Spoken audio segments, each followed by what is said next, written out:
Hello Saberland, Vader's Vault here, showing you a new saber from the vault. And yes, it's true, all of it. Vader's Vault is finally offering a Vader saber, or at least our version of it, and we will have two versions, the A&H and the ESB. As you can see here, we've got two of them on the table. Both will be in our new section on the web store, the limited section, as these are limited edition sabers. We will be doing them in limited batches, just like we do with similarly with our Flex sabers and our Hero sabers. They will be in that same section. Look for them in the next 48 hours or so for preview and configuration, and we will announce time and date of the batches when they go up for sale on our Facebook page and in our Facebook group. Similar to our other two sabers in that section, the Hero and the Flex, they will have certain options that are available to these as they are replicas. When we have the two versions, the A&H and the ESB, so you'll be able to pick which base hilt you want and then configure your blade color and any weathering options or whatnot from there. This is going to be a little different than our other two offerings, or at least other than the Flex, as the chassis in this is fixed. It's a rigid chassis, so you'll be accessing the chassis through the midsection, and I will go over that later. So it will come with a charger, as it has a recharge port and a kill key, and that will all come with the saber along with a blade in the like our other standard sabers.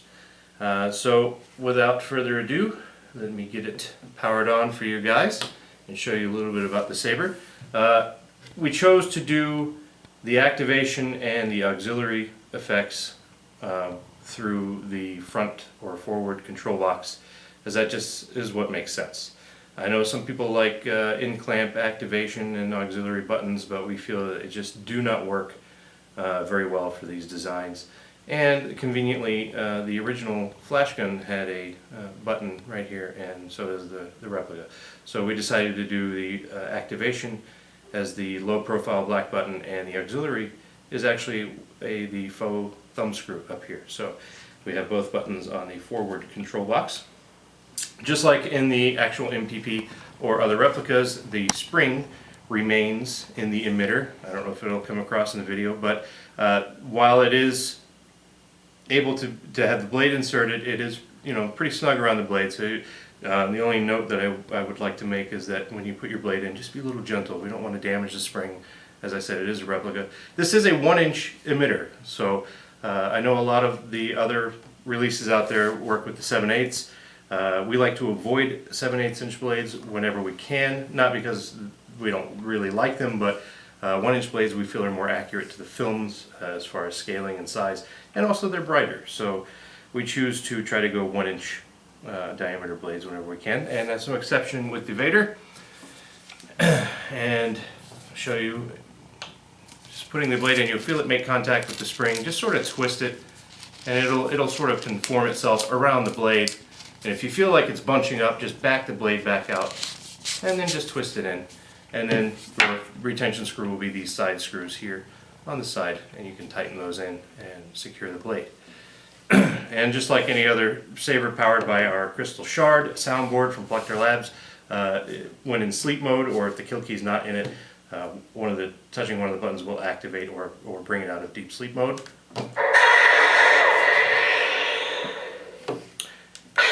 And press the activation button again and you will turn it on. Or if you want to activate the auxiliary effects there with that forward screw. And with the saber off, of course, you can press and hold to scroll through.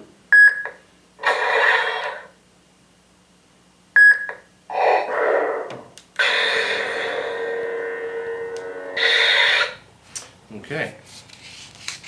Take the blade out there for a second. I want to go over a little bit on the ins and outs of the saber.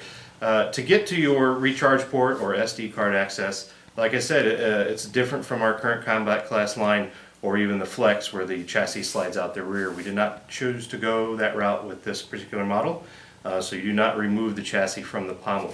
What you're going to do is loosen your clamp, which it may be snug because they move around, and then you want to carefully unscrew the rear section. And there's a few threads there, so it's going to take a little bit. Once that comes loose, set this over somewhere where it's not going to get damaged or roll around. And you will notice here the recharge port and a 28mm speaker that we've decided to put in this model.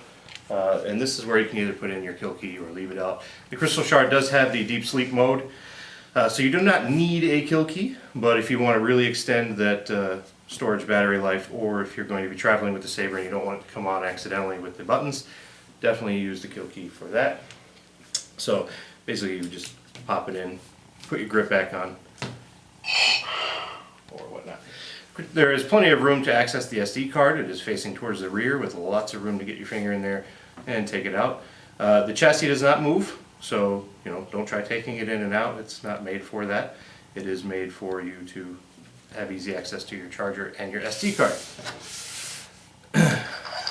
So when you're done making any changes, just carefully get your grip started and thread it back on until you feel it, make contact and stop.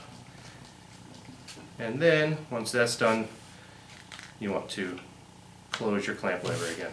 And then go back to playing, killing rebel scum, that kind of thing. So again, keep an eye out for these in the store and on our Facebook page, as we are pretty excited to offer them. Yes, you can duel with them. Just like any other Saber that we offer at the Vault, we try to make them as duel-proof as possible, within reason. Of course, anytime you have a replica, there are things on a replica that aren't so great for getting hit.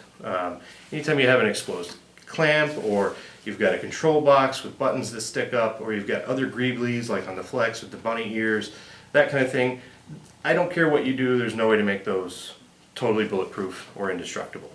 So just use common sense whenever dueling with a replica. If you feel like you're going to be dueling hard enough that you got to put on HEMA style armor, it's probably not a great situation for a replica. If you're just sparring with your friends, or light to medium dueling, or you want to have fun at a convention, that kind of thing, the Saber itself can definitely handle it. Just watch out for the accessories or any of the greeblies that stick up off replicas, as those are not warranted against combat. But other than that, I think that finally, with our version of the Dark Lord's Mighty Blade, our repertoire of sabers is growing more complete by the day. So we're excited to finally have a Vader Saber at Vader's Vault. Yeah, I know you guys have been asking for it. Here it is. We got 2 versions of it. Keep an eye out for the batches, and have fun with your sabers.